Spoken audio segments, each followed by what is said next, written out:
Hi everybody, this is Craig Tanner for The Mindful Eye and the Daily Critique. Today's image was created by TJ, who is an advanced photographer from Texas. TJ created this image just a couple of days ago on our Big Bend National Park workshop, which is still ongoing. And TJ created this image with a Canon 5D Mark II, an effective focal length of 38 millimeters, and exposed the file at f11 for 1/45th of a second. Because we were with TJ when he created the image and know quite a bit of backstory about this image, there's not anything I want to change about the image. I chose this image because there were several takeaways that I wanted to talk about today relative to this image that might help you if you're shooting landscapes or really any subject matter. And one of the first things that I wanted to talk about relative to this image is taking another view or an extraordinary view, particularly when we're photographing iconic subjects. This is a photograph from Santa Elena Canyon, which is one of the most dramatic locations in Big Bend National Park. Most people photograph the canyon from the outside in, photograph sort of the mouth of the canyon, and TJ has created an image where he's shooting from the inside out.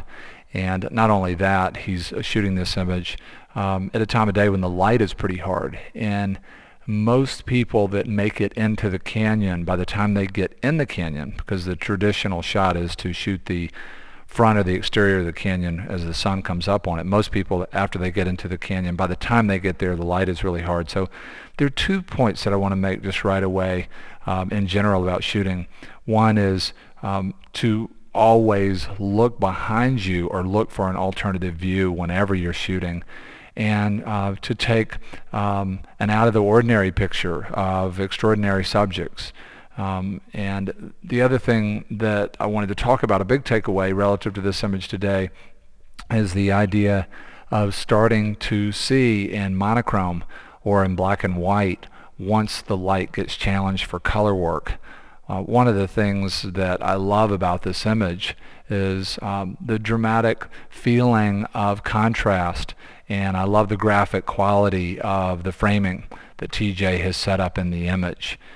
The shadows in the canyon have been pushed here to values that are very close to black or are a black point in the image. This would be a lot harder to get away with in color. In an image where we can see that it's not an early or late part of the day, but it is more of the middle of the day. And because black and white is immediately abstract, it's letting TJ get away with making more of a graphic element out of the sides of the canyon and the reflection of the canyon.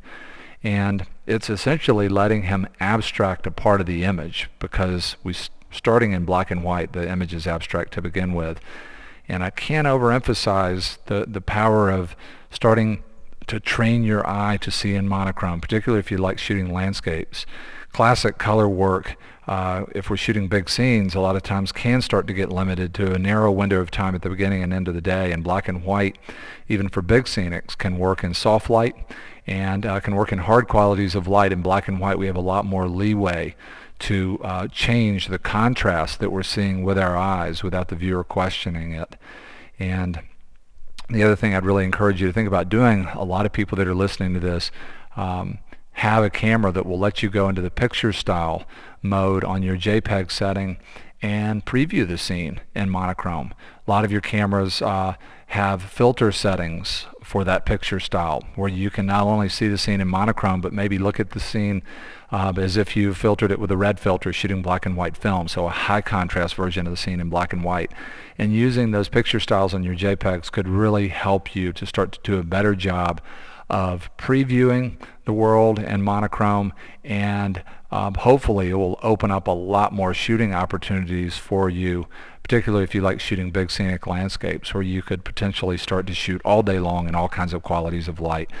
The other thing that I wanted to mention as a takeaway from today's critique, and I think one of the real powerful things about this image, is that this cloud formation, which was a real challenge for everybody that was shooting this scene, you've got a real hard edge cloud, this real strong line that's going to be a very dominating subject. It's one of these clouds that you look at where you almost wish it wasn't there. It looks very much like a jet trail.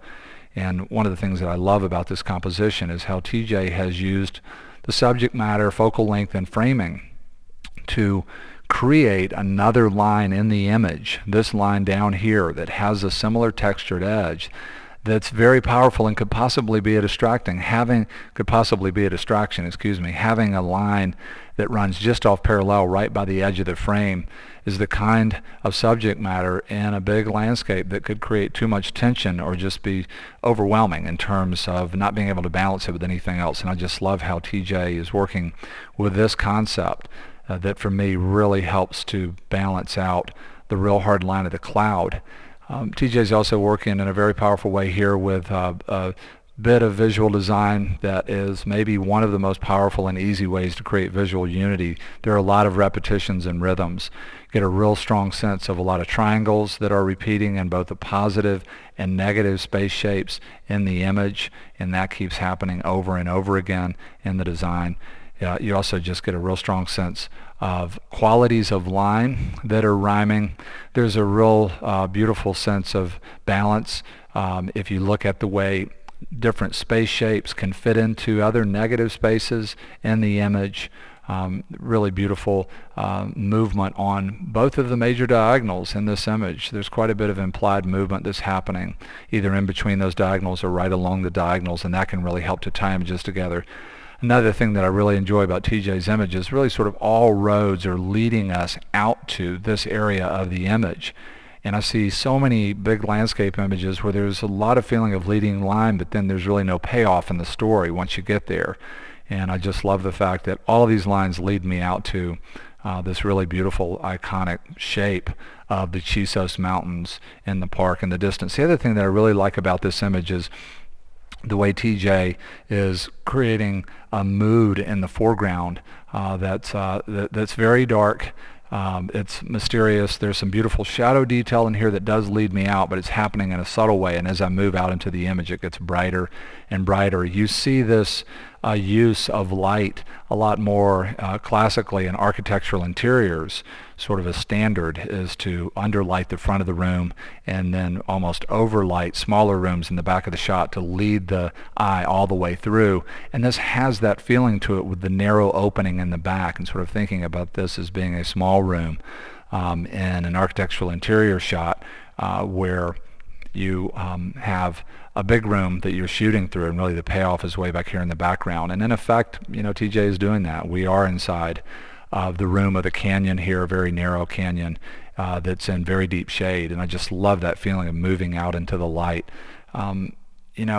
This is the kind of shot that just is inspiring for me as a photographer, because it's the kind of thing where if somebody was still wanting to shoot wide, they could just say the light is too hard. And I love the fact that TJ looked back into the hard light, saw the scene in monochrome, framed a beautiful shot, dealt with a cloud that a lot of people would just say, I'm going to wait till that goes away, or I want to take it away, and dealt with several things that could be really challenging to come up with a really beautiful graphic black and white image. I want to say a big thank you to TJ for participating in our Big Bend National Park workshop, and to all the other people that are here. We're having a great time. We'd love to see you on a future Mindful Eye workshop. I'd also like to say a big thank you to B&H for sponsoring our weekends. Those are 2-day workshops that are presentation based. They're going to be happening in 2010. Love to have you come to the website and click on workshops, and then click on weekends and look at our weekend offerings. And we'd love to have you join us for a location workshop in 2010. Some of our workshops are already full, but we have several workshops that still have space, and we'd love to meet you and have you join us on a workshop. I want to say a big thank you to everyone that visits the site and supports it, and hope to see you again real soon on the Mindful Eyes Daily Critique.